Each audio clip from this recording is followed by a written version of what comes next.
তেল পাতি নেই কোনো জায়গায়, বন্ধ এখন গাড়ি। ঈদের সময় কিরামপালি যাবো শ্বশুর বাড়ি। বউটা কত, তুমি অত চিন্তা করো কেন?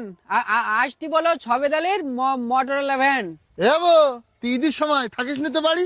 আর কি হয়েছে শ্বশুর বাড়ির মোটর আল্লাহ গাড়ি? কে টেনশন কি হয়েছে আমার সাথে বল। তেল পাম্পে লাইন দেবো, গাড়ি টানে চল।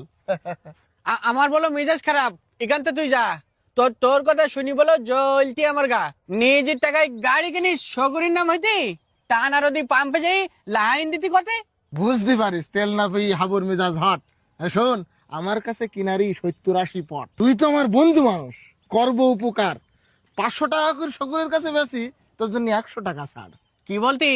400 টাকা লিটার কিনিস শকুর বাড়ি যাবো, সেই টাকাতে গোস্ত কিনি বা বাড়ি বসে খাবো।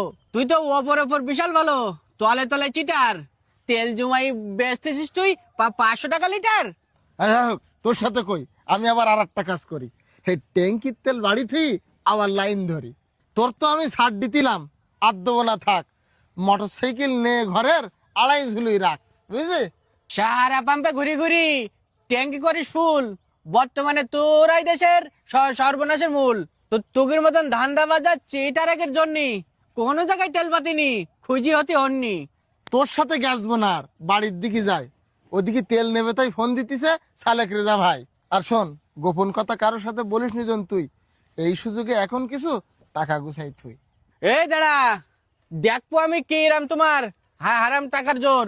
থানায় যাবো, নালিশ দেবো, গুলি মারুক তোর। যারা মজুদ তেলের ব্যবসা করে নেই তো তাদের ক্ষমা, গলা ধরি উঁচু করি থানায় দেবো জমা। দাঁড়া আমি জাতি থানায়। এই যে শোন, আমার কথা শোন। হাপ! গুলি মারি তোর, তেল জমাই রাখতে আর আমি তেল পাতিনি। আবার শোন আমার কথা।